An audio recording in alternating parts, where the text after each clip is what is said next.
información y del periodismo, como del humor y la sátira, es esa denuncia del poder, del autoritarismo político, esa denuncia de las verdades oficiales y el reto, porque como veis son desafíos y realidades, el ciclo periodístico, el reto actual es que el humor se ha amplificado a través de las redes sociales y cómo la información, llamémosle tradicional, aunque no me gusta mucho ese término, pues puede o debe relacionarse. Entonces hoy tenemos una mesa de debate muy poliédrica donde se van a tocar muchos temas que al final se acaban interrelacionando entre sí y que a mí me parece muy, muy interesante. Les voy a presentar. José María González, Peridis, muchísimas gracias por venir. Además, bueno, le acaban de operar y viene aquí cumpliendo con su compromiso hoy, ¿eh?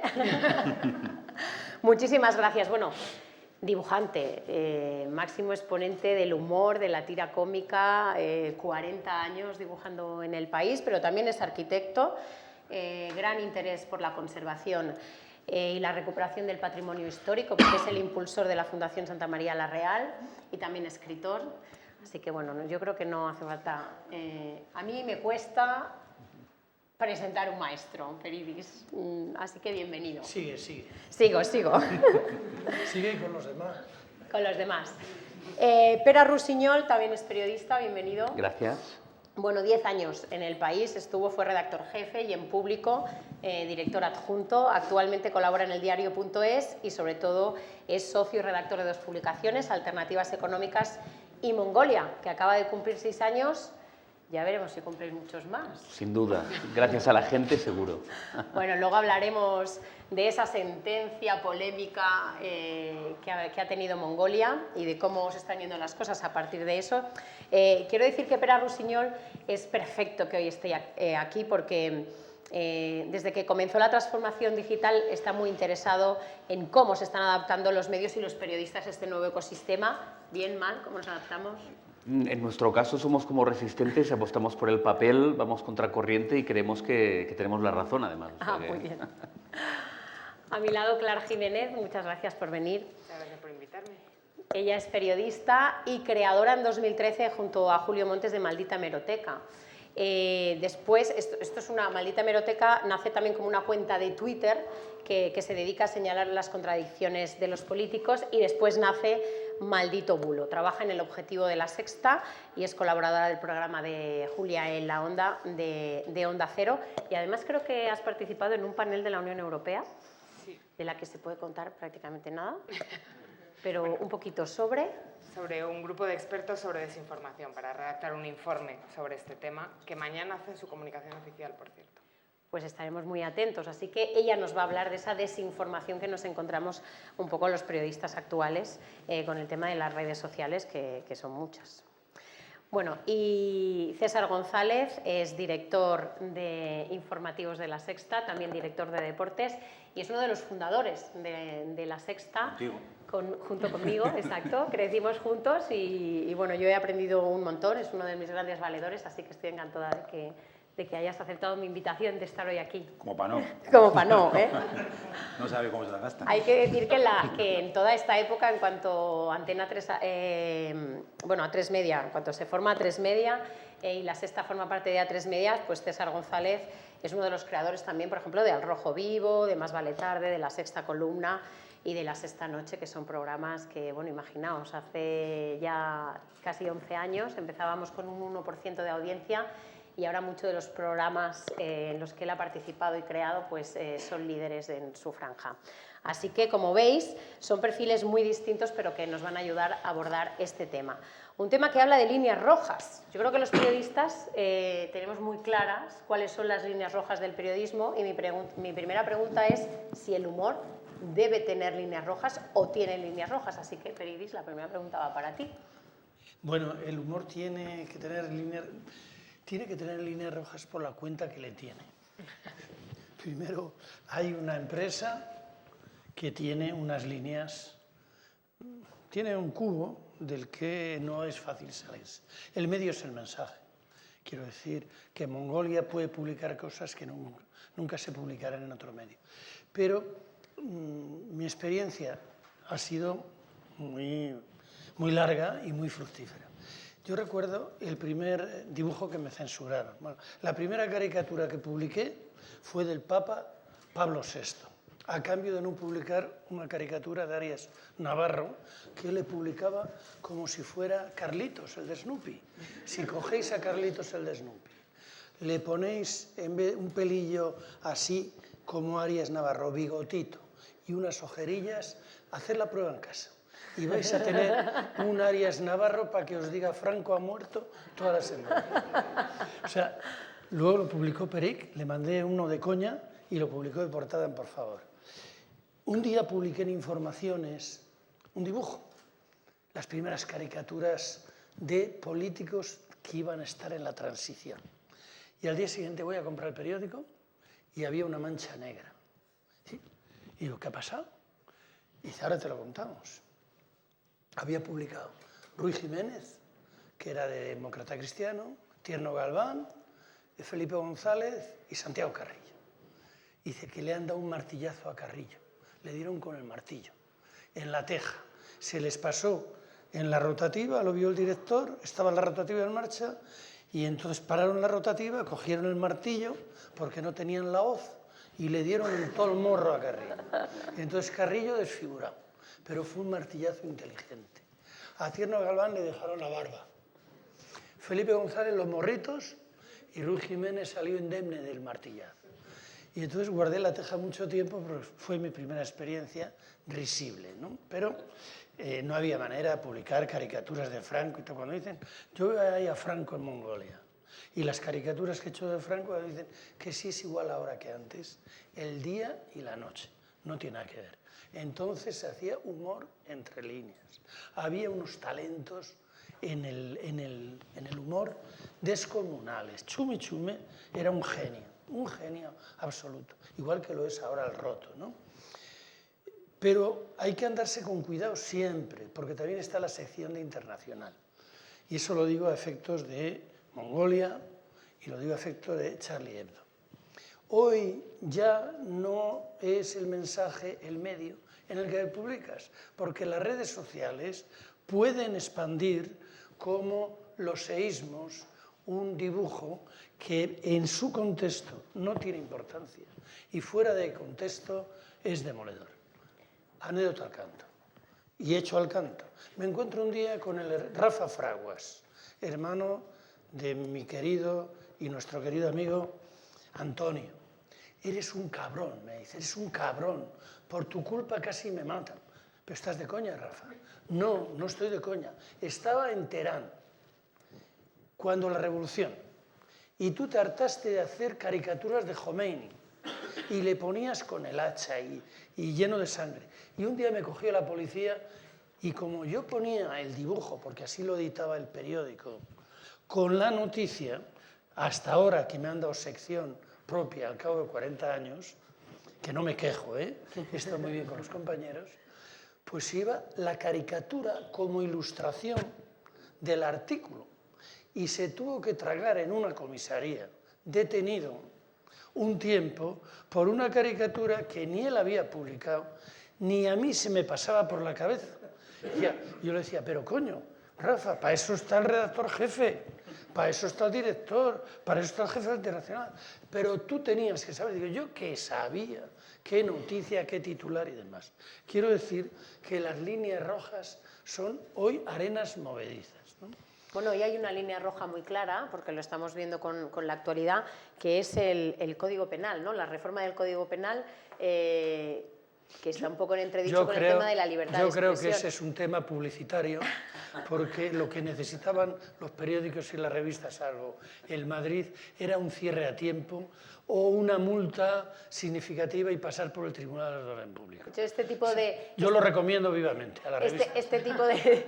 Claro, cuando, está haciendo la mejor publicidad, ¿no? Pera, cuéntanos siempre un poco... que no tenga pena de muerte. Evidentemente, no. A ver, nosotros como Mongolia, como sabéis, ahora tenemos un problema, que es que nos han condenado a 40.000 euros por una caricatura que ni siquiera publicamos en la revista, sino que lo hicimos en un contexto, digamos, de un cartel, y que no puedo ahora mostraros porque hay una sentencia que nos impide a los miembros de Mongolia mostrar esa caricatura, que es súper blanda y que es casi ridícula, pero nos han condenado a pagar 40.000 euros.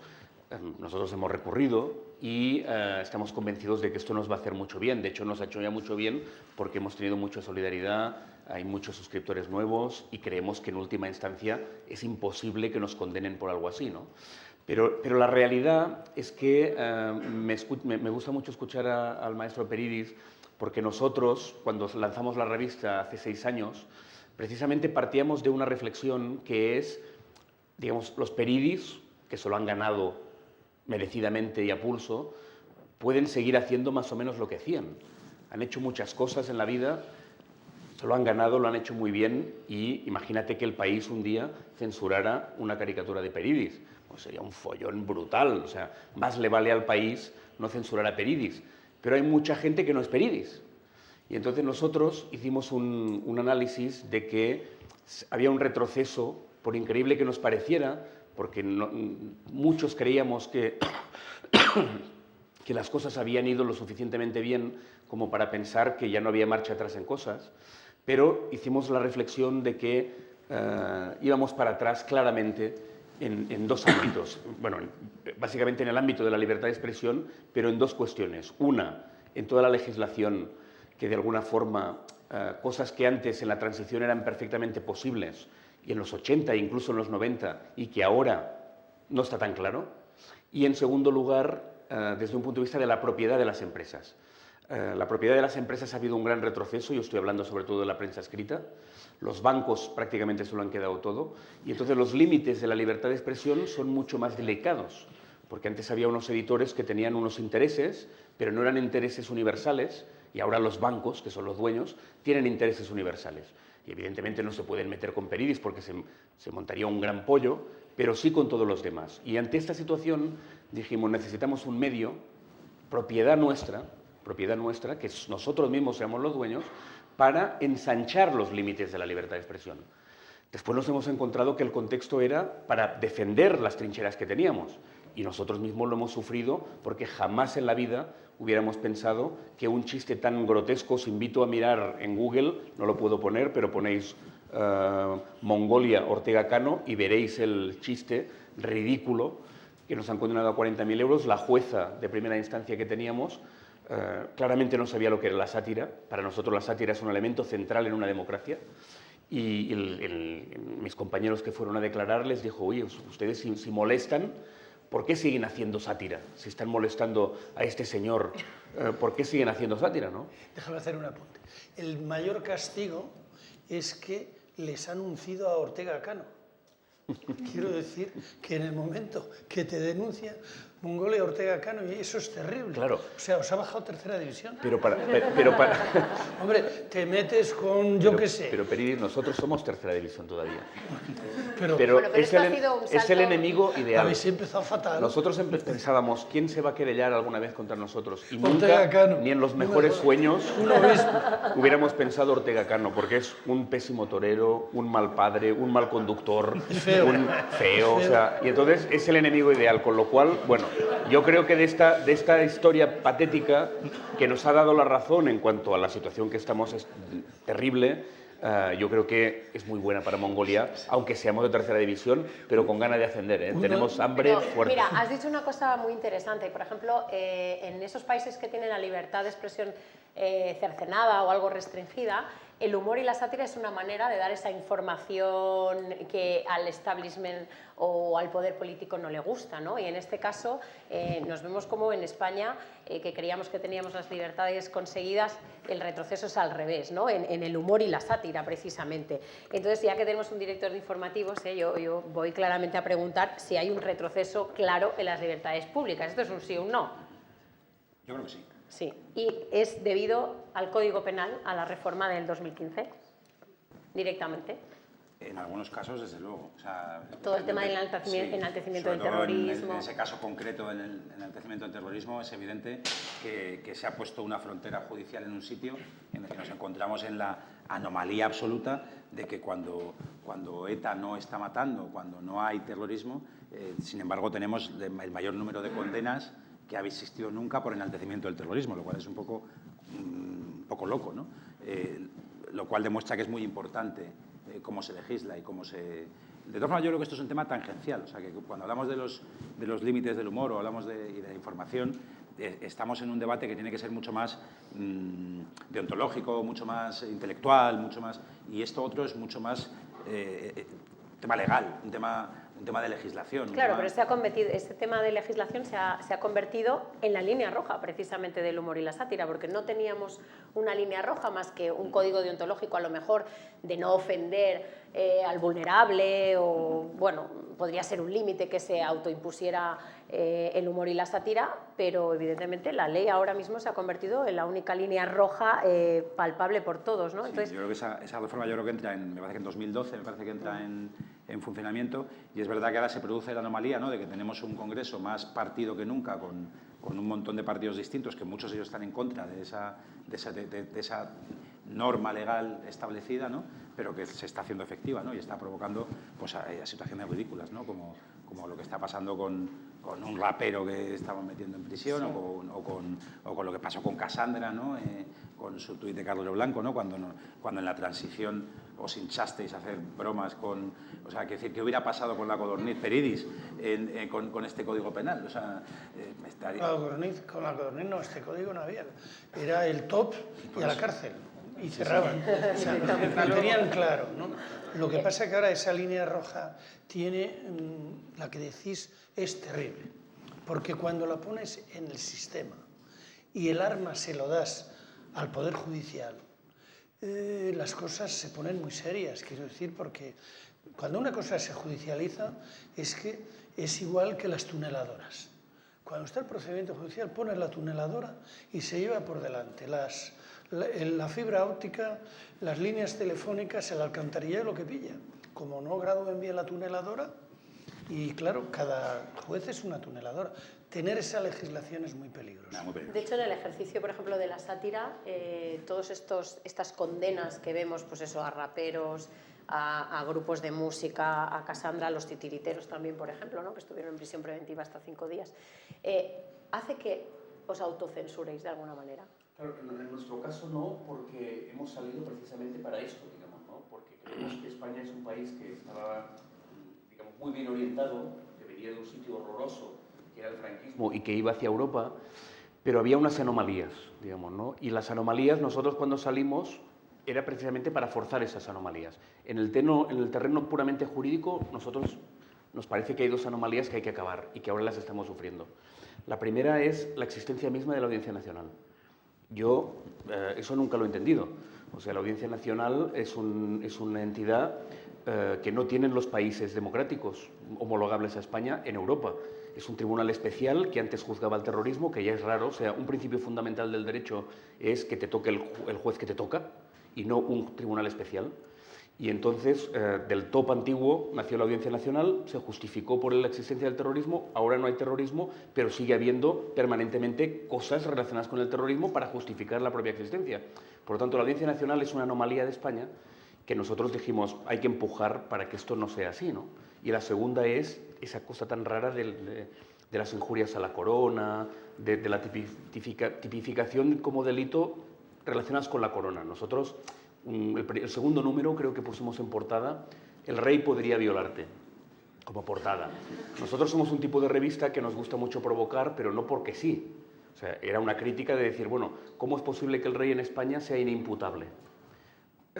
Eso no quiere decir que te vaya a violar mañana, pero si quisiera violarte no le pueden imputar. Por lo tanto, vamos a apretar los límites, ¿no?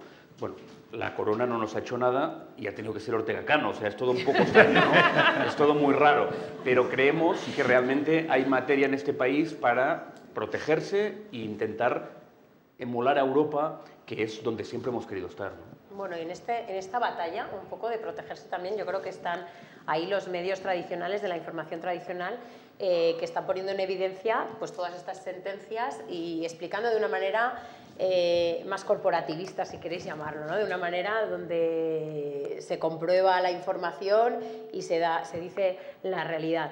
Entonces, César, ¿qué relación tienen que tener los medios, llamémosle tradicionales, con todo este tema del humor y la sátira? ¿Tienen que darse la mano o tienen que marcar esa línea de diferenciación de yo soy información y tú haces humor? Bueno, yo así como reflexiones así rápidas con este tema, nosotros siempre que somos informativos, hacemos más programas de información, pero en nuestra cadena cohabitamos con el humor de forma constante, ya sea a través del intermedio o incluso con la propia Mongolia, a la que le hemos abierto un espacio en Al Rojo Vivo, un espacio casi de mecenazgo, ahí si se ponen chulos, para que respire. hay que... Sí. Entonces, hay una cosa que nosotros tenemos claro, o que hay que tener claro, que es que el humor es opinión.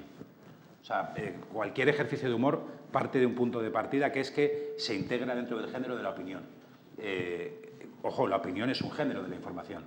Entonces, yo creo que eso es un primer punto que tienes que tener claro, ¿no? El segundo punto que a mí me gusta siempre tener claro cuando hablamos de humor es que el humor puede exagerar la realidad, puede jugar con la realidad, puede reírse de la realidad, pero no debe mentir. O sea, lo que cuenta tiene que ser verdad, ¿no? Ese es otro axioma que nosotros intentamos siempre tener claro, ¿no? Y luego hay una tercera cosa que es un concepto que el humor, o el buen humor, porque humor es un concepto abstracto, hay bueno y hay malo, hay muy bueno y hay muy malo, ¿no? Que cuando es bueno tiende a ser un ajuste de cuentas civilizado con el poder.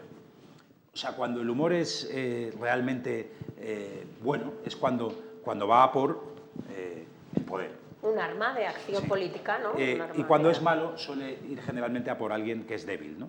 Entonces, para mí esos tres conceptos son tres conceptos importantes, ¿no? Y de alguna forma el humor siempre ha sido, el humor, la sátira, la ironía, siempre han sido unas herramientas de defensa cuando la libertad de expresión ha estado amenazada. Desde el franquismo hasta en dictaduras latinoamericanas, hasta en cualquiera de estos ámbitos, ¿no? Entonces, nosotros como medios, como dirían los pijos ahora, ¿no? Los legacy papers o los medios tradicionales o tal, nosotros hemos nacido hace 4 días, claro. Tenemos 11 años. Por eso lo de tradicionales, sí, digo yo, entre comillas. Pero nos gusta mucho estar al lado de eso, ¿no? Y en nuestra cadena hemos tenido un programa como El Intermedio, que de alguna forma ha cumplido ese papel del bufón del rey, con ese origen chirigotero que tiene El Intermedio, ¿no? Que muchas veces era ese bufón del rey, era el único que se atrevía a decirle la verdad al rey, ¿no? Aunque fuera a través del humor, ¿no? Entonces, para nosotros lo que tenemos es un profundo respeto al humor, porque además tenemos otra última cosa, ya no digo más. Yo tengo un profundo respeto porque yo creo que un periodista intentando ser humorista es bastante jodido. O sea, solemos hacer el ridículo cuando lo hacemos, ¿no? Entonces yo intento alejarme. A mí a veces los gerifaltes de la cadena, cuando hay días que la audiencia viene más baja y tal, y te piden, abre los contenidos, intenta hacer humor y tal. Digo, mira, es que yo gracias, es que soy de Burgos, entonces soy periodista. Entonces yo tengo mucho respeto por el humor, porque lo hagan quien sabe hacerlo. En El Intermedio hay una redacción que es muy curiosa. Cuando vas a verles, cuando lo hacen, tú los conoces, has sido tus vecinos mucho tiempo, son como los de Avatar, ¿no? Los azules y los normales, ¿no? Entonces están los guionistas y los periodistas, ¿no? Y hay una lucha y una tensión entre ellos constante por ver quién hace qué y cómo se gestiona. Entonces, el guión. Los periodistas miran a los guionistas con cierta envidia porque ligan más, además. Ligan más. Pero les pueden putear, porque pueden pararles cosas buscando esa... Buscando esto que no sea es cierto, veraz al final. buscando la veracidad, tal, ¿no? Entonces yo creo que ese es un poco un ejemplo perfecto, una pequeña micrópolis que explica un poco cómo tiene que jugar la información con el humor. Yo, en relación, perdóname, como muy enseguida, quería decir una cosa del buen humor y del mal humor. Yo creo que es una buena distinción, ¿eh? Hay que distinguir siempre el humor de lo cómico. No todo lo que hace reír es humor, porque se cae tu madre, no te ríes, pero se cae la madre de la portera y te partes de risa. Es decir, que la afectividad quita la risa. El buen humor y los buenos humores. Voy a poner el ejemplo del roto. El mayor fracaso que he tenido en mi vida, o de los mayores, entre los muchos, fue en el auditorio de Sáenz de Oiza en Santander, congreso de médicos y de médicas, es decir, para enfermedades del pulmón. Y me llamaron porque uno se ríe con los pulmones y libera. Dijo, pues que venga un humorista para la sesión inaugural. Entonces me preparé unas diapositivas de un libro del roto. Primero puse humor negro y luego el roto, todo lo que tenía de medicamentos y de médicas. Bueno, se le ocurrió al que organizó la sala dejar las 10 primeras filas vacías, con lo cual yo no tenía público de cerca, sino una multitud de gente de las médico-farmacéuticas, que son una de las bichas que tiene el roto. Y entonces empecé a poner diapositiva. Y la primera era: ya tenemos el medicamento, ahora solo nos falta la enfermedad. No se oía nada, revillas. Y todos los chistes eran de esta guisa. Era el poder de las médicas. Bueno, ahí los tienes, le tienes al roto todos los días. El roto no concibo, y eso dice mucho en favor de España y del país, no hay ningún periódico en el mundo que tenga un humorista como el roto y que tenga 2 pelotas para publicar lo que publica el país desde siempre.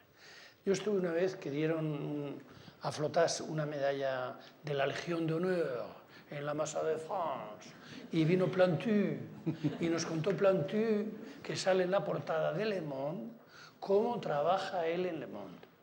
Se va al currito a la redacción, pregunta por las mesas, hace 3 bocetos, se los lleva al redactor jefe, el redactor jefe le dice cuál tiene que hacer, hace el dibujo, lo ve el director y se publica. Y yo cojo, me siento en mi casa, hago lo que me sale de las pelotas, le doy a la tecla, lo mando y miro al día siguiente si ha salido.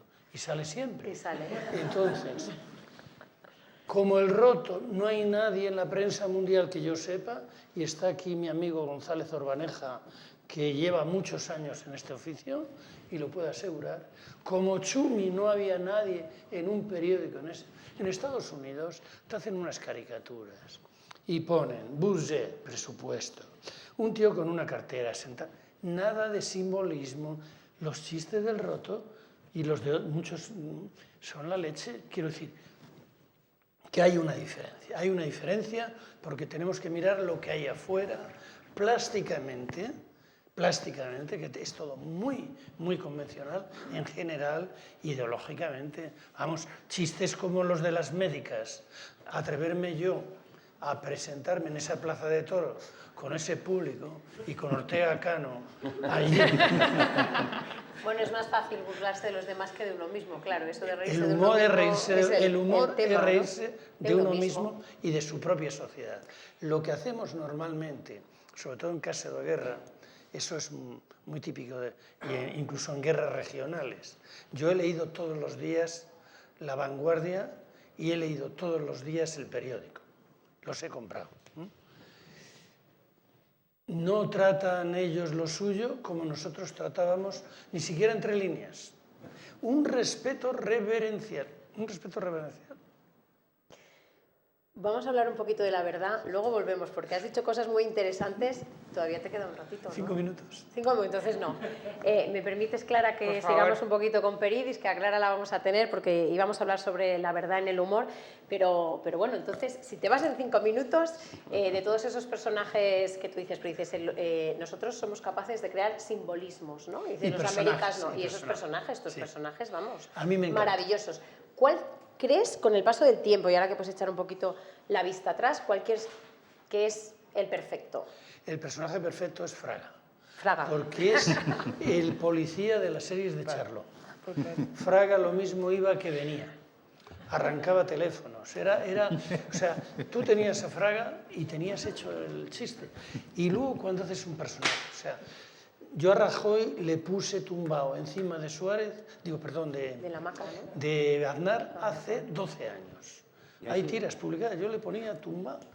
Y resulta que la historia en la tumbó.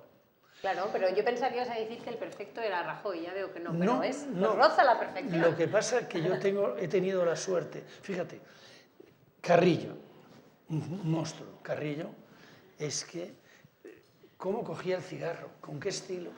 Me acuerdo que le hice una caricatura y me dice un día, Peridis, si supieras cuánto te quiero, no tengo en casa el retrato de Marx, ni de Lenin, ni de Engels, tengo tu caricatura. Y le dije, tiene la suya, don Santiago. Se había puesto la caricatura en la pared. Eran personajes, estábamos todos detrás de ellos. Suárez era un personaje fantástico. Luego vino el símbolo que es la columna, o el raca-raca, o el tumbarle. Lo bonito, por eso yo me inspiré mucho en Chul, con Carlitos y Snoopy y en Kino, es convertir a los políticos y hacer personajes de ellos. En el momento que tienes el personaje, ya tienes el teatro. Te funcionan solos. Si es que a Mariano le pones tumbado, de verdad, ¿eh? Y da igual lo que diga, como no lo va a hacer. Es decir, si es que ni lo piensa. O sea, esa manera de ser es un don de Dios. Entonces, pero a las personas reales, digamos, les encanta, ¿no? Y se saben reír de sí mismos. Bueno, es que mira, Con el paso del tiempo no, solo. Sí. No, sí, yo soy amigo de la mayor parte, que es lo malo que tiene, que luego te invitan y tienes que ir a su casa. Bueno, pero a través de las tiras de Peridis, la verdad es que podemos hacer un recorrido por la historia de España. Entonces, la historieta.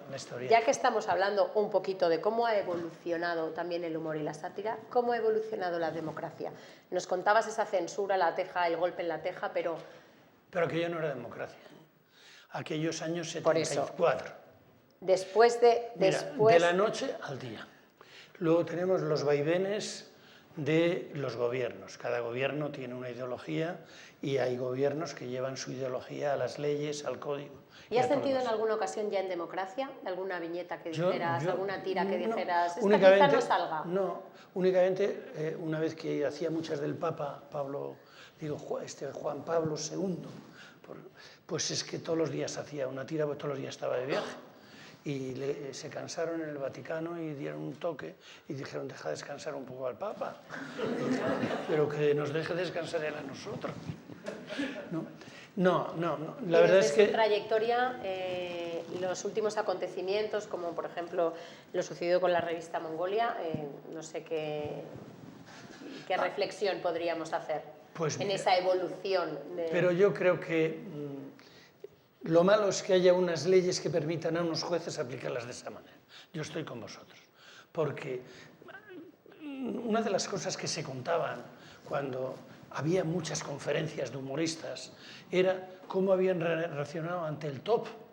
Y contaba Martín Morales, que le denunciaron una vez por llevar a un facha con un banderín con 4 estrellas.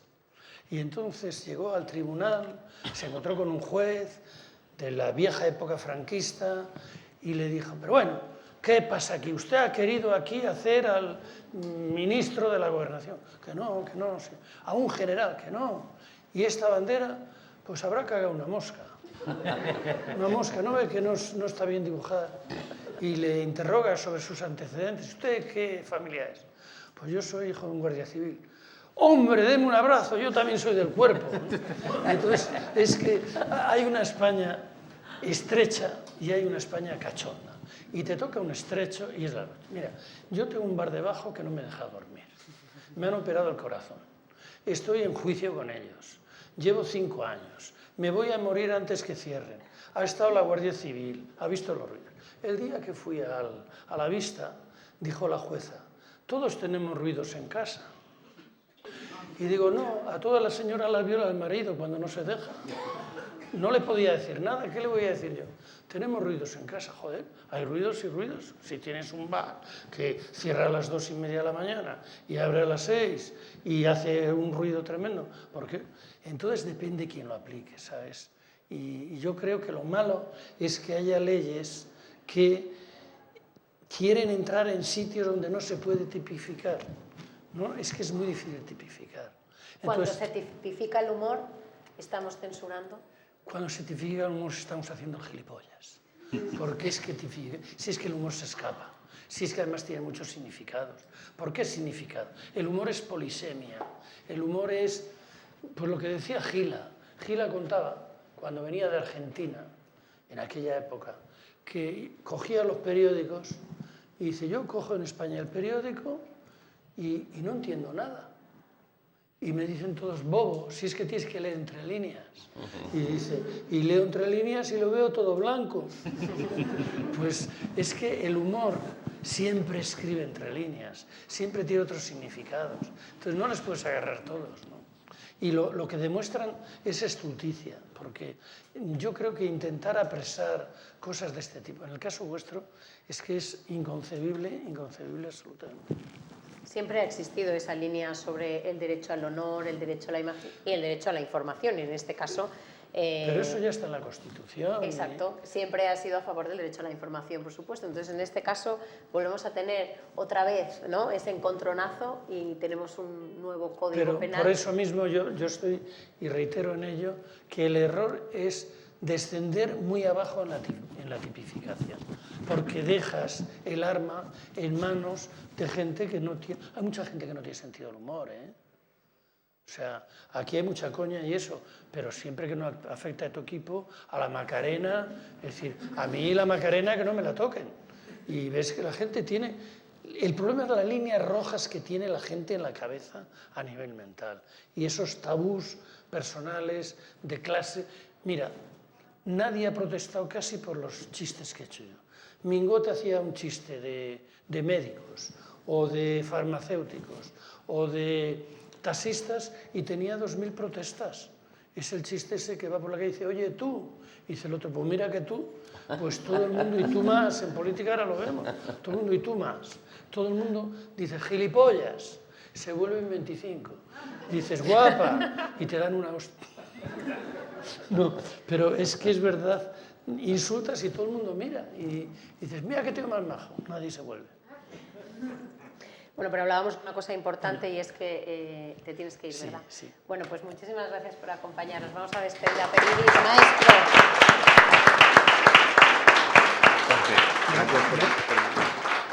Muchas gracias. Me sabe mal. Un placer. Perdonadme. No, por favor. Es un placer. Bueno, vamos a continuar nosotros. Habíamos apuntado una cosa muy interesante sobre el humor, ¿no? Y es que decimos, es un arma de acción política en aquellos países, sobre todo, donde la libertad de expresión puede estar acotada.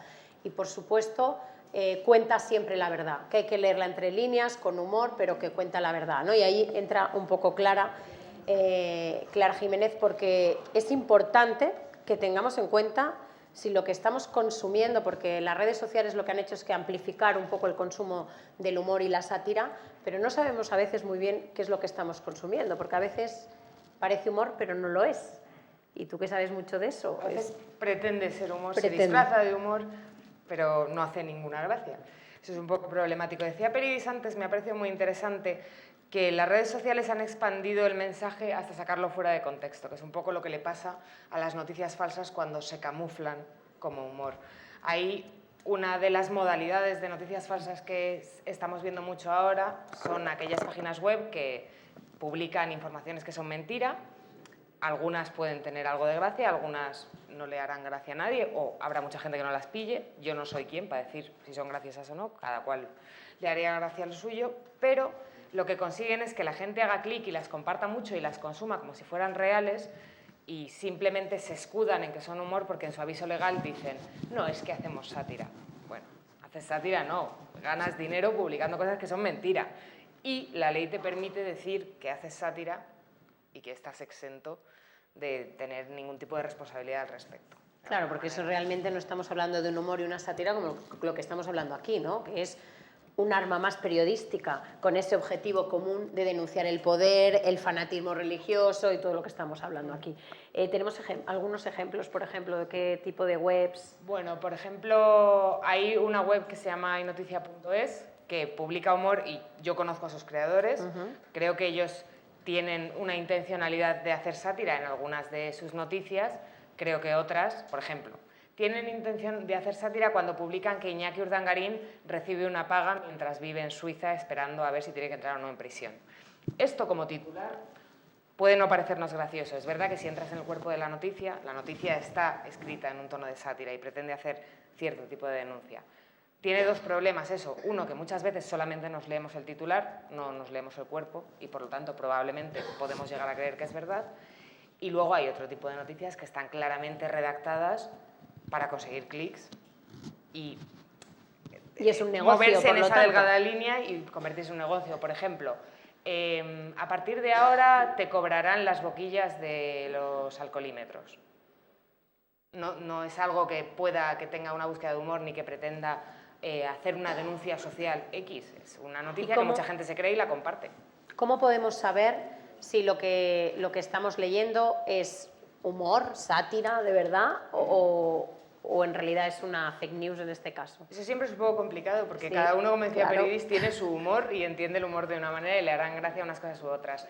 Pero hay, bueno, una serie de páginas que si tú ves una noticia que te suena un poco raro, te vas a la página principal y el resto de las noticias tampoco las has leído en ningún otro sitio y tienen un aspecto un poco regulero, ahí ya empezamos a tener indicaciones y ya la base de todo es irse al aviso legal y mirarlo.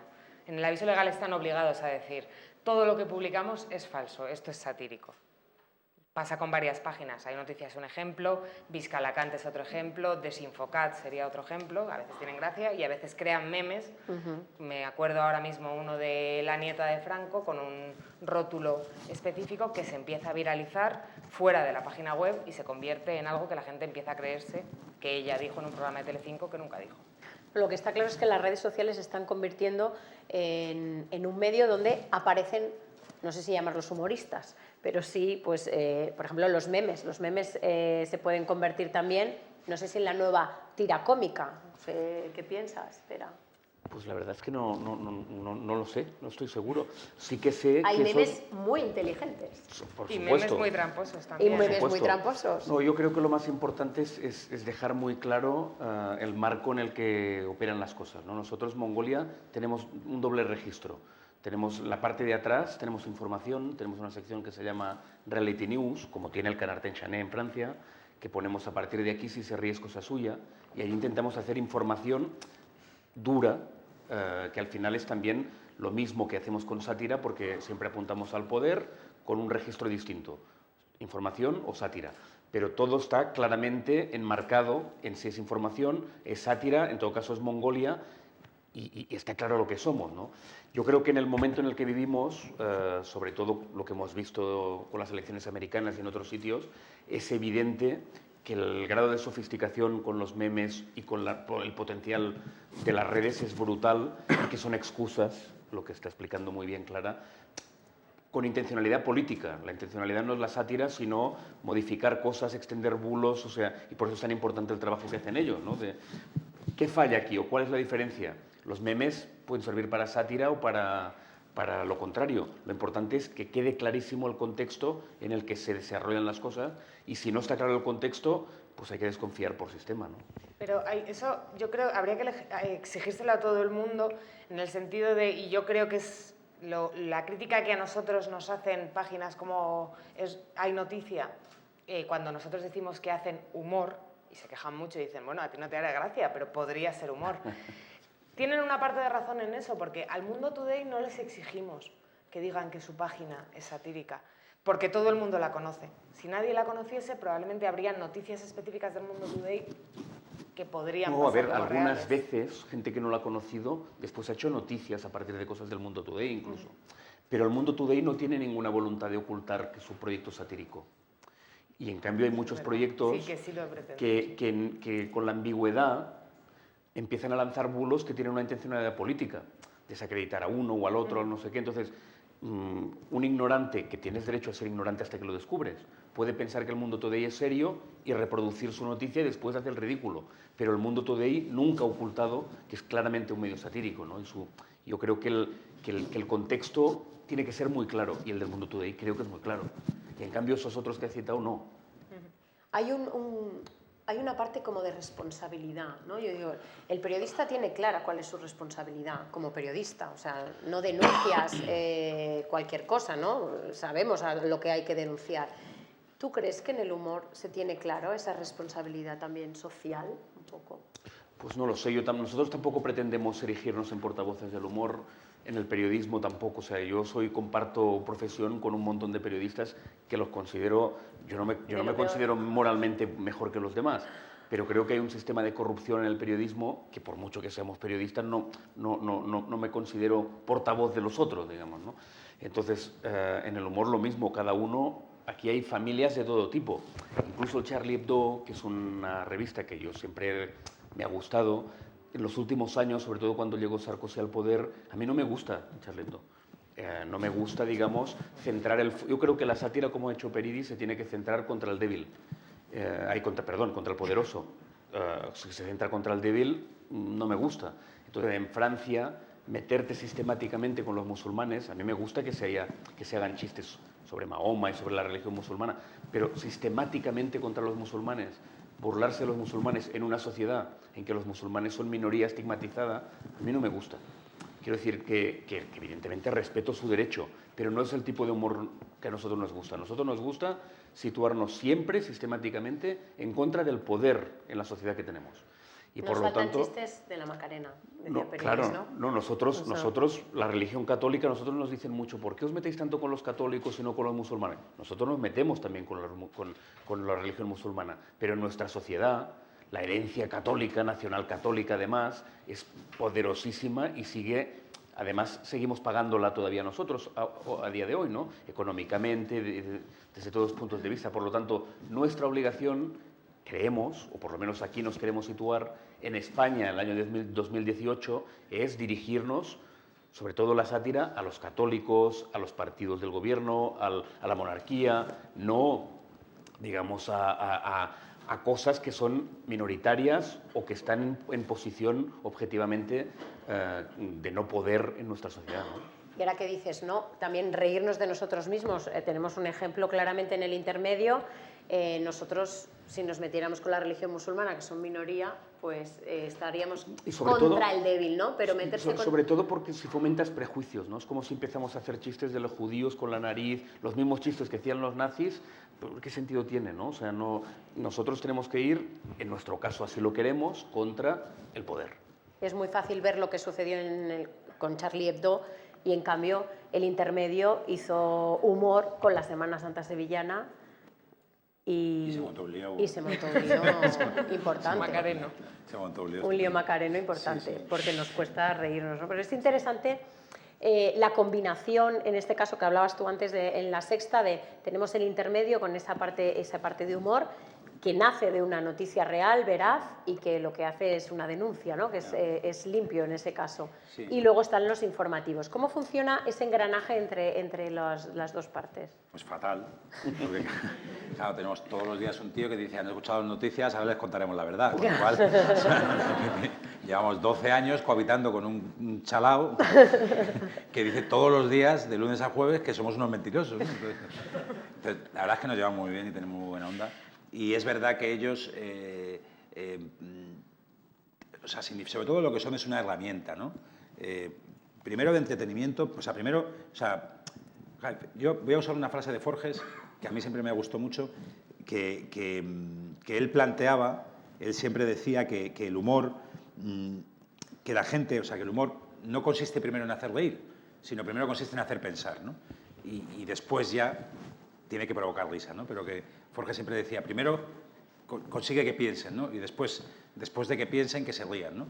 Evidentemente, cuando se cae tu hermano y se tropieza, ahí no hay pensamiento, ahí te ríes solamente, ¿no? Entonces yo creo que en el intermedio buscan ese principio, ¿no? El principio de vamos a hacer primero que piensen y cuando lo piensen se rían, ¿no?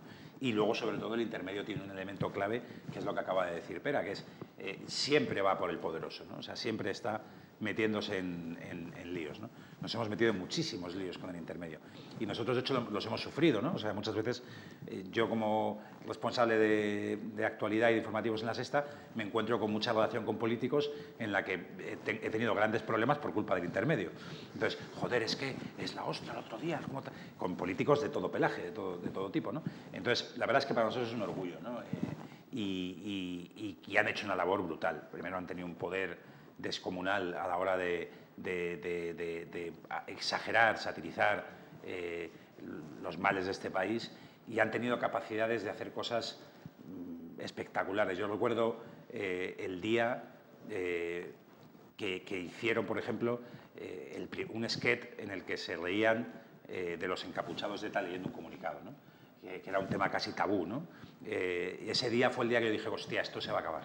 O sea, se va a acabar, lo de ETA me refiero. Lo nuestro llevo pensando que se iba a acabar mucho tiempo. O sea, yo pensando que iban a cerrar el intermedio, pero nunca acaban de cerrarlo, ¿no?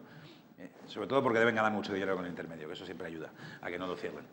Si ganaran menos dinero, seguro que estaba cerrado hace mucho tiempo, ¿no? Pero tienen esa capacidad, ¿no? Es un ejemplo paralelo lo que pasaba en Vaya Semanita, ¿no? En la ETV, ¿no? Es un programa espectacular, o sea, y es un programa que además, para entenderlo, hay que entender muchas veces al creador.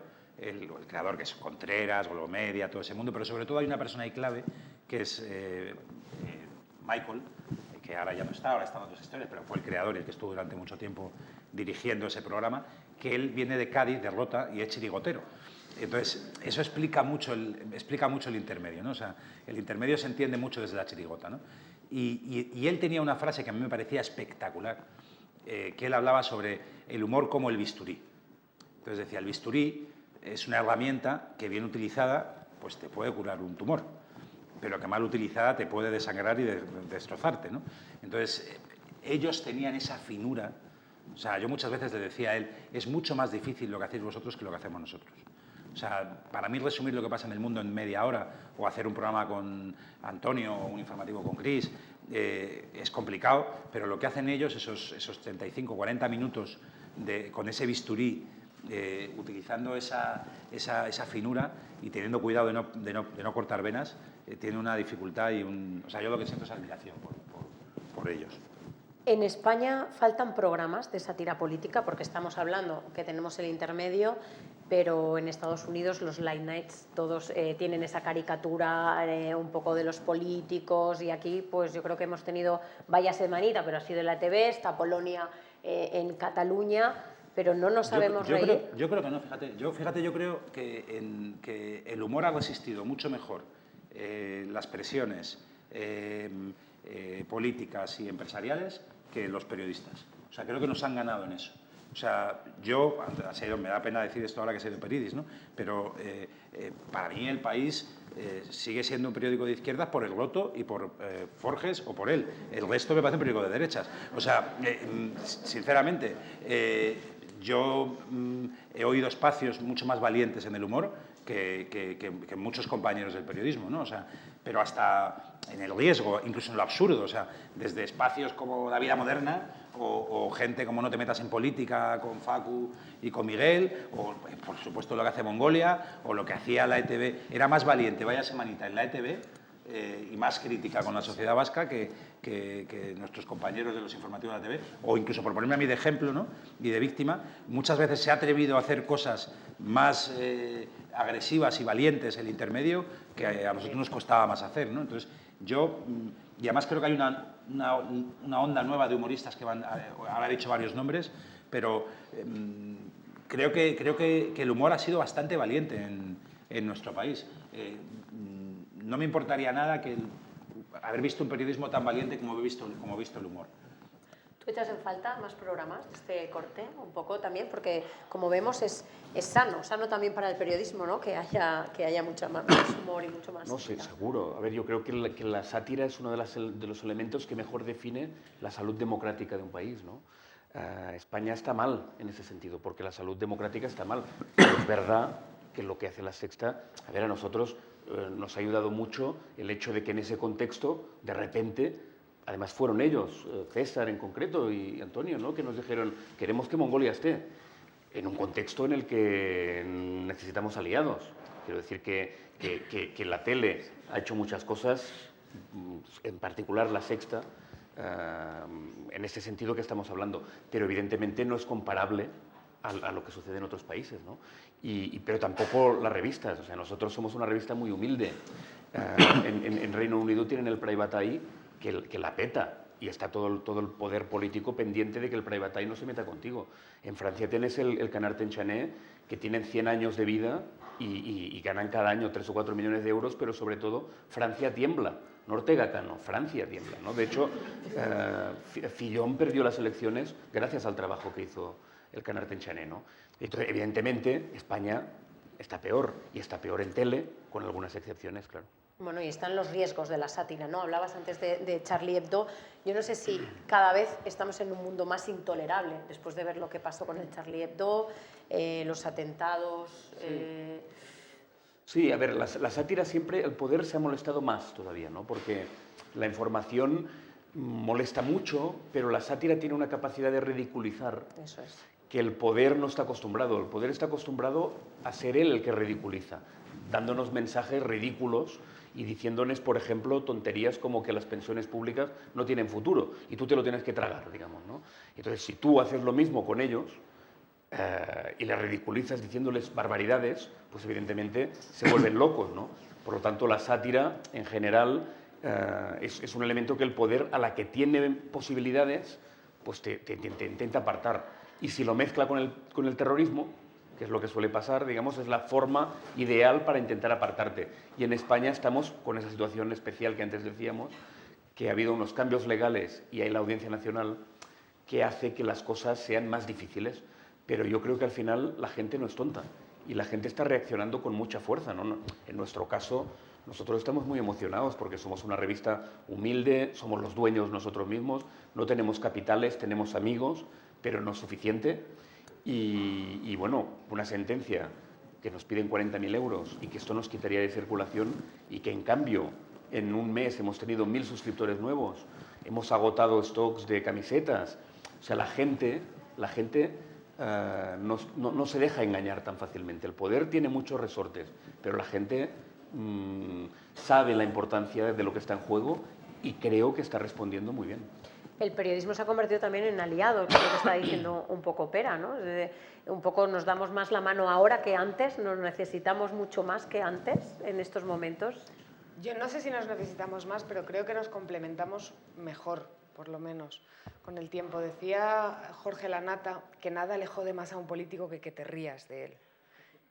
Y yo creo que eso tiene una parte de verdad. En La Sexta lo vemos que intentamos complementarnos el periodismo con el humor, yo en El Objetivo, intentamos hacer vídeos dentro de un programa de datos que se puede hacer muy denso, intentamos hacer una parte que despeje un poco, que sea un poco de risas. Yo estoy convencida que, por ejemplo, al líder del Partido Socialista le molesta mucho más el vídeo de Valeria, ¿vale? Un día es Valeria, otro día que se equivoca de persona y cuenta una historia mal varias veces, que le digamos que ha mentido con un dato. Estoy segura de que le molesta más. Pero en cambio el tema de que nos necesitamos y nos complementamos, decías tú, nos complementamos bien.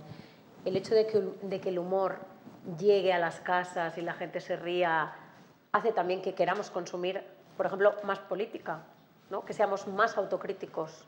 Sí, además es que es verdad que el humor es un arma muy poderosa. O sea, porque muchas veces los estrategas en comunicación política y toda esta gente que está al lado de los partidos asesorándoles, ¿no?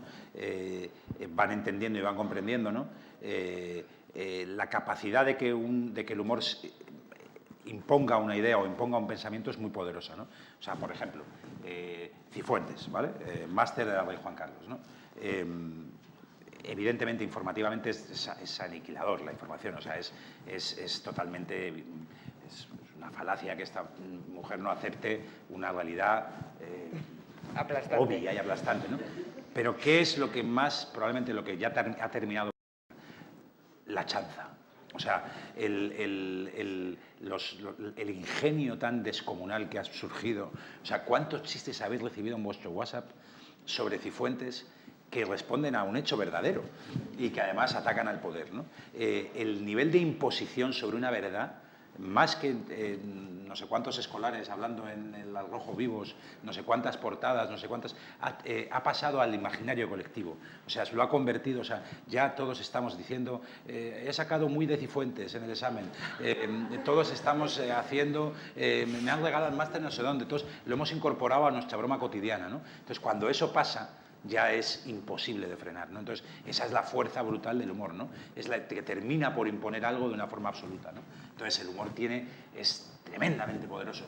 O sea, se ha utilizado muchísimo en política como herramienta. O sea, de hecho, antes ha contado Clara una cosa interesantísima. Ha hablado sobre estos temas de este clickbait loco, estas cosas que se hacen para publicar pinchazos, para publicar que se comparta la información, para publicar, porque ahora mismo estamos en una sociedad que ha cambiado totalmente el paradigma, ¿no? O sea, ahora mismo la forma de que nuestro contenido se vea, llega al público. En la tele no tanto, porque sigue siendo un medio más tradicional, y en la radio tampoco, pero Internet ha hecho que el cliente se convierta en el vendedor. O sea, tú necesitas que tu cliente venda tu producto decidiendo compartirlo por su WhatsApp o por su muro de Facebook o por como sea, ¿no? Eso ha provocado que los medios busquen constantemente que la gente genere, comparta. Y para compartir, el humor es una herramienta hiperpoderosa. Entonces, está utilizando muchísimo el humor para provocar que la gente comparta y viralice los contenidos, ¿no? Y es verdad que, como todo, puede tener un uso bueno o puede tener un uso malo, ¿no? Lo que los ejemplos ha contado Clara antes son claramente cómo hay gente que utiliza ese humor, la herramienta del humor para intentar vender algo que da igual que sea verdad o mentira, lo importante es que se comparta, ¿no? Una nieta de Franco diciendo no sé qué en televisión, eso es alguien inventando algo en una redacción diciendo esto se va a viralizar, porque esto es muy bueno, porque esto es gracioso, ¿no? Entonces tiene peligro, pero bueno, todas las cosas son poliédricas, tienen partes malas y partes buenas. Ese humor a través de las redes sociales puede convertir también en un nuevo activismo a través de las redes sociales. Yo no sé cómo ves el futuro de los humoristas. Tú eres periodista, pero bueno, ya que es fundador también de Mongolia, yo no sé si cualquiera puede ser humorista. Hombre, lo primero es tener gracia, ¿no? Que eso es súper difícil. O sea, yo no tengo mucha, ¿no? Yo cero. O sea, entonces yo creo que se necesita... sí que creo que vamos muy de la mano en la medida en que si el humor se tolera, significa que es una sociedad vibrante donde también se tolera el periodismo. Porque al final son probablemente géneros equivalentes, pero cada uno con sus lógicas y con su lenguaje, ¿no? Entonces, va a depender, yo creo, de la salud democrática. Si la salud democrática, digamos, si España avanza en la línea europea de profundizar en la democracia, habrá humor, habrá periodismo, habrá un montón de cosas. Si se cierra, todo esto va en paralelo. Habrá menos periodismo, habrá menos humor, con independencia del talento de la gente, porque gente talentosa seguro que habrá, siempre la hay en todas las sociedades, ¿no? O sea que depende, yo creo que es el mejor termómetro de la sociedad de la salud democrática, la sátira y de la mano del periodismo. Y luego está, yo decía, el activismo, ¿no? Que han aparecido los yes men que le cuelan a la BBC, se hacen pasar por unos directivos de una farmacéutica, que fueron los que provocaron el desastre de Bhopal en India, con 20.000 muertos. Se hacen pasar 20 años después de aquel desastre por uno de los directivos de la farmacéutica, van a la BBC y dicen que van a repartir indemnizaciones por valores de 12.000 millones de euros. Y esto era una manera de denunciar que 20 años después no se había hecho nada, ¿no? Claro, ahí entramos. ¿Eso es humor? ¿Eso es sátira? Claro, eso es una denuncia brutal. Los yes men denuncian también, hacen acciones de este tipo para denunciar temas medioambientales, pero ¿dónde está ahí? Ahí no hay límites ninguno, porque claro, hay una suplantación de la identidad, es todo mentira, pero sí se basan sobre una noticia real para hacer una denuncia. Yo no sé ¿cómo catalogaríamos ese nuevo fenómeno del activismo en redes sociales? Bueno, yo creo que es otro género distinto, ¿no? No es humor, no sino es humor. que yo creo que no, sino que es una pero herramienta. Ellos venden como que son sátira. Pero su objetivo final es mostrar malas prácticas en la información, digamos, ¿no? Yo no creo que su objetivo sea hacer sátira, sino mostrar malas praxis en los grandes medios, ¿no? Pero también denunciar a esas grandes corporaciones, por ejemplo, denunciar sus malas petrolíferas. Praxis. O sea, que su objetivo es súper serio, poco de humor, ¿no? Fantástico, ¿eh? Pero quiero decir que creo que es otro registro. Que no entraría. Vosotros tampoco lo veis como... objetivo... Claro, dicen, yo creo que el humor siempre es activista, ¿no? Sí, o sea, sí. Que no quiere decir que el activismo siempre sea humor. Sí. Claro, es otra no cosa. al revés. Sí. Pero que el humor siempre es activista. Sí, pero quiero decir una que realidad inherente. esta gente no creo que su objetivo sea hacer reír a nadie, digamos, ¿no? No. Es denunciar, es denunciar las claramente. malas prácticas de los medios tradicionales, ¿no? Bueno, están perseguidos en algunos lugares, pero no nos quieren ni ver, claro, normal. Bueno, yo quería dejar un poquito de tiempo para las preguntas, también un poco por si alguien quiere participar. Es una pena que Peridis se haya tenido que marchar, pero la verdad es que le acababan de operar y ha estado a punto de no venir. Así que yo lamento que no podáis hacerle preguntas a Peris, pero tenemos un plantel estupendo, ¿eh? Así que, por favor, si queréis participar, pueden ser reflexiones también que queráis compartir con la mesa. Tenemos un micrófono, un momentito.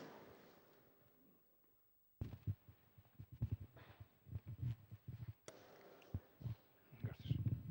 Sí, haciendo de abogado del diablo, porque a ver quién se mete con la libertad de expresión. La libertad de expresión es una barricada donde se puede disparar contra todo. Y una segunda pregunta para César o Antón, como nos conocemos más. La Constitución, nuestra Carta Magna, ¿reconoce el derecho al insulto? Perdóname. ¿Reconoce el derecho al insulto? Gracias. Espera. Sí. No, a ver, nosotros el límite está en el Código Penal, que es un límite, digamos, público, y nosotros sí reivindicamos el derecho de hacer sátira de todo, igual porque para nosotros es un género periodístico, si sucede, sea lo que sea, un crimen, digamos, de violencia de género, una guerra, todo se tiene que poder abordar informativamente. Pues también creemos que todo se tiene que poder abordar satíricamente, porque es un género, para nosotros, un género periodístico. Otra cosa es los límites, evidentemente, de las leyes. En el caso de la información, o sea, el límite, evidentemente, tú no puedes decir mentiras, no puedes decirle a una persona, este es un ladrón, si no ha robado. Pues el mismo límite, el mismo registro sirve para la sátira. Yo no le puedo decir a una persona que no ha robado ladrón, pero me tengo que poder reír de él con el registro satírico ante una información determinada, sobre todo si es, en nuestra opinión, si forma parte del poder. Respecto al insulto, yo creo que como herramienta no es la más adecuada, ¿no? En la parte legal, en la Constitución está el derecho al honor. Otra cosa es que estés escribiendo, ¿no? O sea, que si dices que alguien es un mentiroso o que alguien es un ladrón, si eso es cierto y es información, pues entiendo que no entraría en la parte de insulto, ¿no?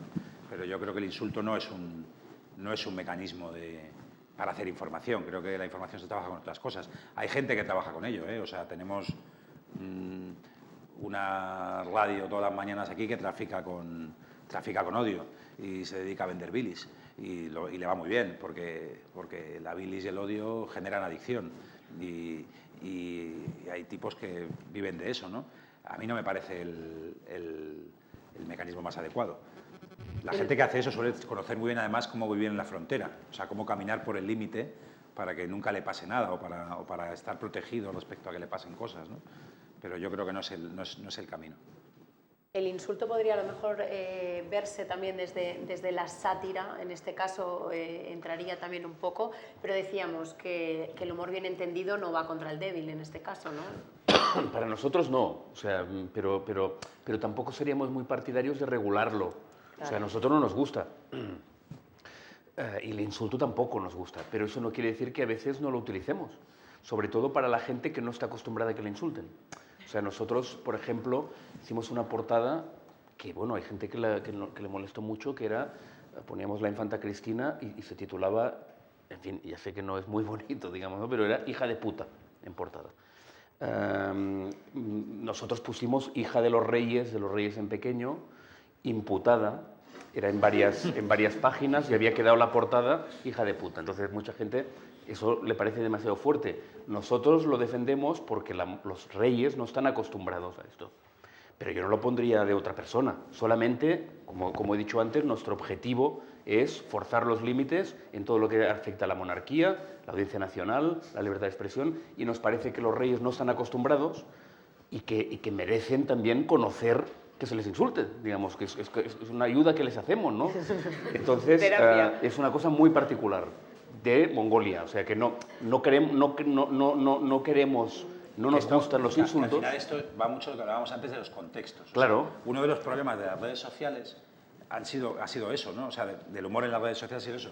Que tú cuando ellos ponen hija de rey, hija de puta, con la broma, ¿no? O cuando Ignatius Farley en la vida moderna se descojona del sucesor de Echenique porque es paticorto, cualquiera de esas dos cosas en Al Rojo Vivo sería una locura, ¿no? Sí, entonces, claro. porque el humor tiene que tener una complicidad con el receptor y con el contexto, ¿no? Entonces, ¿qué pasa muchas veces en las redes sociales? Que al final tú lanzas un mensaje de humor y no sabes quién lo recibe. O sea, lo recibe gente que no está en tu código de humor, ni que entiende tu humor, ni entiende tu gracia, y no le hace puta gracia lo que estás contando.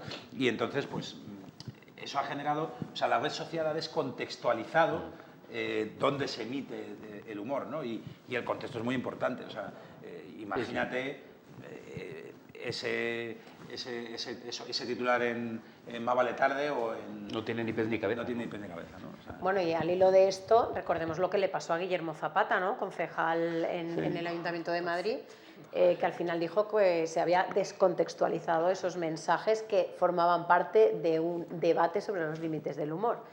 Pero yo creo que él se equivocó al utilizar las redes sociales para ese tipo de debate. Eso. exacto. O sea, que es justo lo que decía César, ¿no? Lo mismo. Exacto. Nosotros hemos publicado el mismo chiste, que a mí me parece personalmente muy desagradable. En el Mongolia último, en el penúltimo, hicimos una cosa que se titulaba «Compre Mongolia y vaya preso». Y hemos hecho una recopilación de todos los chistes que ahora no se pueden publicar y que en cambio en la transición se podían publicar. Y entonces pusimos este también. A mí no me hace gracia ese chiste, pero en el contexto lo comprendo. Pero, desde luego, en redes sociales, sin ningún contexto, el mismo Zapata lo reconoció, que creo que es un error, porque no tiene sentido. No, es otra cosa. Otra cosa es que ese error tenga que significar que Por acabes, supuesto, ¿sabes? eso no tiene nada que ver. En la Pero que Audiencia digamos, Nacional, yo no defendería pero- ese tuit. Claro, yo tampoco. Pero, desde Yo luego, tampoco. De alguna manera tuvo unas consecuencias políticas, pero no entenderíais que tuviera que estar delante de un juez. No, y a lo mejor ni siquiera eran consecuencias políticas. Yo no lo sé, me parece desafortunado y nosotros no lo hubiéramos hecho. políticas, oye, al final eres un político. Eso depende de su propio código de su partido, ¿no? O sea, las consecuencias políticas es que no te voten, ¿no? O que tu partido decida que no quiere contar con alguien que tenga tus ideas. Tal. Esas son decisiones de ellos. Está claro que en su partido no le hizo ninguna gracia. Claro, o de los votantes o de su partido y tal. Otra cosa es que un juez tenga que estar en eso, ¿no? O sea, es decir, que sea eso en lo que tenga que estar. Pues no lo sé si es... ¿Había otra pregunta por aquí? Hola. ¿Creéis que el humor pertenece necesariamente al contrapoder, como contrapoder, o que el poder, los partidos políticos y algunos políticos podrían tratar de persuadir a sus votantes descalificando a lo mejor o mostrando la ridiculez de sus oponentes políticos mediante herramientas del humor? Herramientas del humor, ironía, ¿no? A lo mejor un humor blanco o absurdo. A ver, yo creo que Bueno, evidentemente... eso ya lo hacen, ¿no? Lo Sí. intentan, por lo menos. Rafa Hernando el domingo era como ir a ver... Claro, o sea, que tengan gracia. Además de que lo intenten, que tengan gracia. Bueno, no necesariamente tampoco que sean graciosas, pero que sí que sean capaces de demostrar, igual que la sátira demuestra las ridiculeces a lo mejor de los políticos, que los propios políticos puedan demostrar las ridiculeces de otros, para no ser hipótesis. O sea, yo insisto en que creo que lo intentan. Creo que Rafa Hernando es un ejemplo de intentar mostrar las ridiculeces y puede que haya gente a la que le haya hecho gracia. Y ahí no... O sea, yo no puedo entrar porque habrá gente... A mí me hizo mucha gracia. Lo que pasa es que no consiguió su cometido, que era convencerme de que ellos son mejores. Pero gracia me hizo. Bueno, ahí entraría también todo el juego sucio desde la Casa Blanca, incluso. No, a ver, yo creo que sin duda el humor es una herramienta muy poderosa y por eso antes te coincidíamos que la gracia, por lo menos en nuestra visión, es donde te sitúas. El humor desde el poder a mí no me hace nunca gracia. Eso, vuelvo al ejemplo de los nazis, ¿no? Los nazis se hincharon de hacer chistes sobre los judíos. No me hace ninguna gracia. Desde el poder hacer chistes sobre los desgraciados no me hace ninguna gracia. O no sobre los desgraciados, cualquier cosa que el poder utilice el humor para hacer burla de los rivales políticos. Por ejemplo, ya sé que eso es polémico, pero Polonia, en Cataluña tenemos Polonia, es un programa magnífico de humor, pero a mí no me entra en la cabeza que desde el poder se haga humor. Entonces es un programa muy bien hecho, pero al final el terreno de juego que dibujan es siempre el favorable a los que mandan en Cataluña. Se ríen de todos, pero de manera muy distinta. Y el terreno que dibujan es favorable a los que gobiernan en Cataluña. Entonces, todos los programas de sátira que nacen del poder, o de humor que nace desde el poder, a mí no me hace gracia. Y evidentemente es una gran tentación del poder utilizar el humor porque el humor es muy poderoso, como hemos dicho, ¿no? Pero para mí la regla es, ¿se hace desde el poder o contra el poder? Pues si se hace contra el poder, me gusta. Si se hace desde el poder, es un abuso de poder. Yo, de todas formas, fíjate, yo te diría yo conozco a bastantes políticos por mi curro, me toca conocer a bastantes y me toca conocerles con cámaras apagadas. O sea, y hay políticos muy graciosos. O sea hay algunos políticos que realmente son tipos muy divertidos. O sea, en la intimidad, en una comida, en un tal... Comemos con todos. Solo nos sacan fotos cuando comemos con los de Podemos. Pero comemos con todos. Curiosamente, solo es cuando nos sacan fotos. Y hay algunos que son muy graciosos. Y sin embargo, luego no lo utilizan porque es tremendamente peligroso. Porque la capacidad de hacer el ridículo utilizando el humor... O sea, el humor es el bisturí del que hablábamos antes. O sea, el humor puede ser muy poderoso, pero tienes que trabajarlo con un cuidado exquisito, porque como metas la pata, te puedes hundir. O sea, las carreras de los políticos, además, se pueden hundir por un chiste. Por un mal chiste puedes hundir la carrera de un político. O sea, puede convertirse además en algo que quede absolutamente estampado como un sello en su frente, ¿no? Entonces, utilizar el humor, lo hemos visto en la vida parlamentaria. Nosotros tenemos grandes parlamentarios en España. Hay gente que trabaja muy bien en el Parlamento del humor. Pero un mal chiste o un chiste que luego tenga muy buena réplica o un gran discurso en el Parlamento de 10 minutos en el que hayas hecho un análisis fantástico de la situación o hayas denunciado estupendamente, se puede estropear por un mal chiste, ¿no? O un mal discurso horrible en el que no hayas tal, se puede salvar por un buen chiste, ¿no? O sea, entonces el humor es un arma política, sin duda, pero de un riesgo y de un peligro grandísimo. O sea, y que al hilo de lo que estáis hablando, ¿qué opinión os merece Rufián? ¿Cómo utiliza las armas del humor a través de las redes sociales? No sé. Hombre, es ingenioso, Rufián. La cosa sí te hace risa, pero no, ingenioso es, digamos, ¿no? Pero ha hecho un poco su carrera en las redes sociales con sí, este ingenio a ver, que luego ha llevado a la vida parlamentaria. Pero es una línea, digamos, que pasas del humor a lo grotesco. No sé, yo si fuera político no sería como dice César. Pero él ha conectado, él ha conectado con un montón de gente a través de eso. O sea, ha encontrado una herramienta. O sea, yo no estoy hablando de las ideas que tengas, que te puedan parecer mejor o te puedan parecer peor. No, estamos hablando de cómo ha usado las redes en ese aspecto. Yo alguna vez, que hemos estado mucho tiempo en Cataluña estos últimos meses y hemos pasado muchas horas por allí, por el Parlamento y por las calles, y alguna vez con la gente de Esquerra yo alguna vez les he preguntado, porque es verdad que muchas veces tiene hasta una vida propia. O sea, que Rufián no lleva la línea del partido, lleva la línea de Rufián. No creo que chequee los tweets con ningún GPO. No pasan un filtro por el argumentario de Esquerra. Él va un poco libre, ¿no? Y yo alguna vez cuando les hemos preguntado, y tú has estado en una comida conmigo con gente de Esquerra, cuando les hemos preguntado, oye, ¿esto cómo lo gestionáis? Y tal, y lo que nos decían, joder, tiene una capacidad de conexión con una parte de nuestro electorado que nosotros no somos capaces de conectar con él, y sin embargo él conecta, ¿no? No estoy hablando de si estás de acuerdo o no estás de acuerdo. Sí, pero fíjate las consecuencias que ha traído esta broma, ¿no? Porque en sus ganas de ser ingenioso puso el famoso tuit de 155 monedas de plata y todavía estamos como prisioneros de este chiste, ves, por digamos, ejemplo, ¿no? Ese es el poder del relato. O sea, ese es el poder del relato. A mí me cuesta creer, pero esto, bueno, que las cosas pasen o dejen de pasar por ese tuit o porque una manifestación baje. Realmente fue importante. Tengo la sensación que las cosas me cuesta, ¿sabes? O sea, es decir, un tío está allí pensando en tomar la decisión más importante de su vida y de repente 155 monedas de plata, hostia, no lo hago, no, ¿sabes? O sea, yo creo que a veces los periodistas pintamos historias que son preciosas, ¿no? En la columna y en tal, pero a mí luego me cuesta, o sea, no sé, igual tengo todavía un poco de fe. A lo mejor recibió, aparte de ese, alguno más. Pero sí, luego que él ha encontrado, cosa más, pero yo creo que igual que Podemos encontró una forma que rompió la dinámica. O sea, yo recuerdo cuando nosotros empezamos en Sexta Noche, que empezamos a poner hashtag por cada temático, ¿no? Y entonces, fuimos el primer programa que empezamos a hacerlo. Y entonces, de repente, el sábado, pues teníamos los 7 primeros hashtags de Twitter, eran los 7 temas que habíamos tocado en Sexta Noche, ¿no? Y era precioso porque en ese Twitter antiguo era un Twitter que era puro.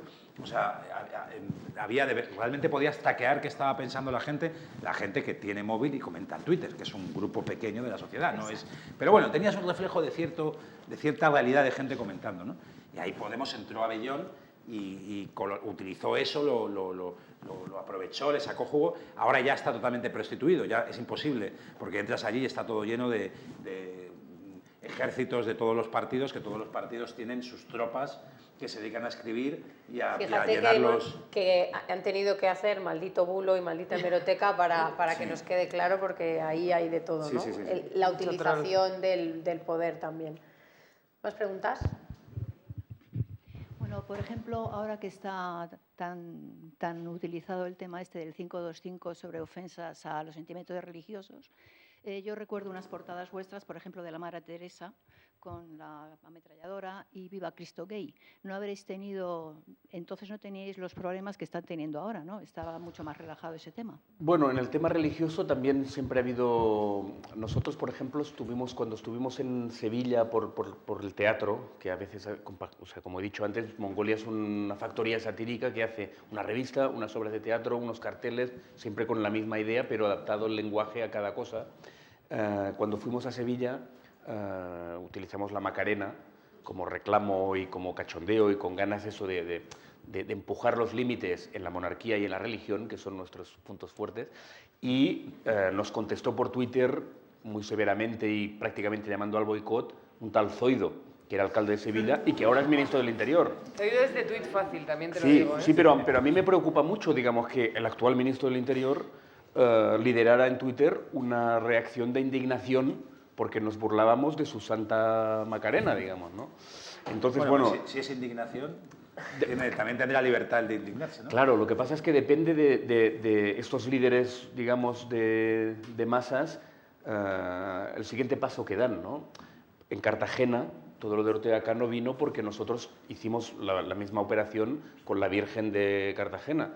Y entonces se montó una misa de desagravio oficiada por el obispo y con todos los poderes fácticos y políticos de Cartagena, y se empujó a la gente a boicotear la representación de Mongolia, y se reunieron allí 250 o 300 personas con unos tambores que daban miedo, digamos, haciendo como unas marchas religiosas, y que todo el mundo que entraba era insultado, Entonces, claro, todo esto auspiciado por el poder local, el obispo, el alcalde... Entonces, bueno, la libertad en ese caso me parece de otra naturaleza, ¿no? Porque el poder auspiciando linchamientos, aunque por ahora afortunadamente se quedan en el ámbito de lo teórico, pero estamos un poco en la frontera, ¿no? Entonces, que el ministro del Interior de España, en fin, a mí me preocupa que hiciera esas cosas siendo alcalde de Sevilla, ¿no?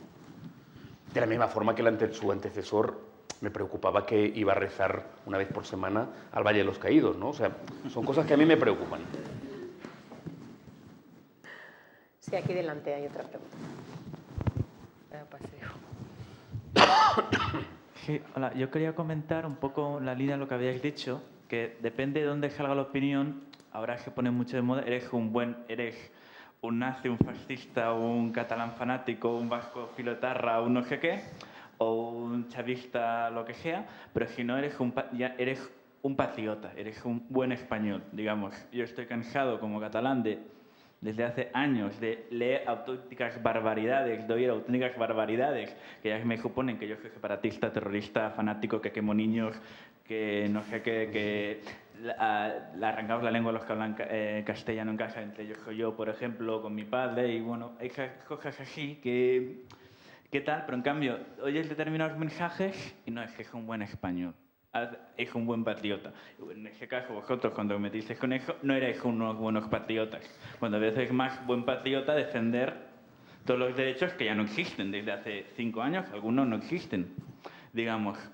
Y entonces, claro, dices, cuando ya se tergiversa esta realidad, solo te puedes defender con el humor, porque es mucho más poderoso. Digamos, y al final, como que es absurdo, cada vez lo hacen más absurdo y te puedes reír más fácil de esos absurdos. Pero claro, aquí lo problemático es que la Sexta, Mongolia, el Polonia, unas cosas, los medios de la corporación que están sido súper mega atacados, por algo son atacados, algunos periódicos en Cataluña, algún periódico habrá en el País Vasco, prensa muy residual en Madrid, porque el país ya hace mucho tiempo que el mundo es mucho más moderado que el país. Bueno, digamos, son intercambiables. Digamos, te queda algún espacio en la SER, pero casi está todo muy... La Sexta y poco más, público y el diario.es, te quedas súper agotado. Entonces dices, claro, esto ya es una trinchera. Yo no estoy de acuerdo. Entonces, Entonces, esta trinchera prácticamente te tienes que defender y acabas diciendo, porque nosotros estamos defendiendo algo mucho mayor con la crítica, que es una serie de principios, Pues y tenemos prácticamente todo en contra. Y dices, yo honestamente, yo no veo que la gente reaccione. Yo estuve ilusionado a las elecciones de diciembre de 2015 y en junio, pues ya dije, pues hasta aquí llegamos. Pues yo no estoy de acuerdo. Yo, fíjate, igual Pera sí que está más de acuerdo contigo, pero yo soy un poco más optimista. O sea, o quiero ser más optimista. Creo que tenemos que ser un poco más optimistas, porque es verdad que la profesión tiene un rejón y va con sus tiros a la espalda y va castigada, pero joder, se siguen haciendo un montón de cosas buenas, ¿eh? Y hay un montón de prensa buena. Y tenemos a medios que están apareciendo nuevos, cada vez más independientes. Acabamos de tener un ejemplo reciente, fantástico, de cómo un periódico como el Diario.es, que se está convirtiendo en un referente de la prensa progresista, que está además teniendo un modelo innovador, saltándose los dos modelos en crisis de la venta de periódicos y de la publicidad a través de suscriptores, ha sacado el caso Cifuentes y consigue que le crezca, nos contaba Nacho el otro día, pues había ganado 7.000 suscriptores nuevos en el último mes. Pero es que no solo es eso, es que luego El Confidencial, que es el periódico también nativo digital, más conservador o más liberal, no solo huye de ese scoop y de ese trabajo periodístico, sino que se suma y se pone a trabajar y desmonta la prueba principal de Cifuentes, explicando que las firmas eran falsas. O sea, creo que tenemos mejor pluralidad de la que creemos. Es verdad que probablemente hay determinados legacy papers o determinados tótems que igual están en más crisis o en especial crisis, pero creo que hay periodistas fantásticos. Creo que en el periodismo español hay gente muy buena, trabajando muy bien, contando muchas cosas, que hay información libre, o sea, existe. O sea, y además encima creo que antes era más complicado. O sea, creo que antes se guardaba una información en el cajón y se controlaba muy fácil. Controlando a 5 o 6 personas se controlaba una información. O un sindicato del crimen decidía que tenía que caer un periodista, o sea, un presidente, y se ponían a ello y era más sencillo. Creo que ahora ahí tenemos muchísimos medios, hay muchísimos riesgos, hay muchísimos peligros, pero a mí me gusta pensar que no estamos tan mal. Sobre todo por poner en valor la gente que está haciendo cosas bien. Y no son solo uno, no es solo una tele o una radio, hay mucha gente haciendo muchas cosas bien. Y creo que hay prensa buena y periodistas muy buenos en España. Y tenemos riesgos y daños, exactamente igual que en Cataluña.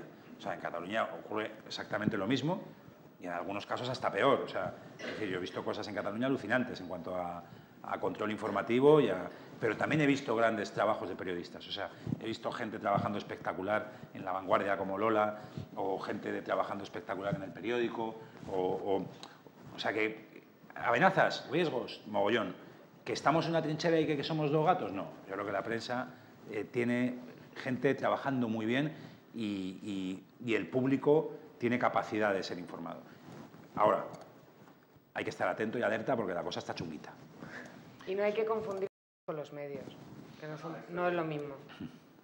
Sí, no, a ver, yo creo que no es incompatible las dos cosas, ¿no? Yo creo que estoy de acuerdo con César, pero que al mismo tiempo que el ambiente sea pesado. Es un ambiente pesado. Lo que a ti te pasa aquí en Madrid, tú vives en Madrid, has dicho, ¿no? Un catalán en Madrid, pues le pasa a muchos catalanes en Cataluña, al revés. Digamos, nosotros, por ejemplo, hicimos una portada de Mongolia que poníamos una bandera española con un truño encima, digamos, ¿no? Con una mierda encima. Y muchos independentistas, oh, qué bonito, pero la contraportada era una bandera catalana con el truño encima. Y entonces eso, nosotros tenemos una vena libertaria y ácrata y nos gusta incluso que allí nos llamen antipatriotas catalanes y aquí antipatriotas españoles. Pero yo creo que en momentos tan tensos como los que hemos vivido y no hemos salido de ellos, los ambientes se espesan. Y después hay muchos buenos periodistas haciendo cosas, pero todo es mucho más difícil. Y después ya la gente está sobreexaltada, rápidamente te llaman traidor, butiflé allí, aquí traidor, o sea, y entonces el ambiente general espeso es jodido. Y eso no es incompatible con lo que ha hecho César, ¿no? Bueno, pues si os parece, ¿no hay más preguntas? Bueno, pues cerramos aquí. Espero que hayáis disfrutado. Muchísimas gracias a los tres por acompañarme. Muchas gracias a Blanquerna por permitir esta.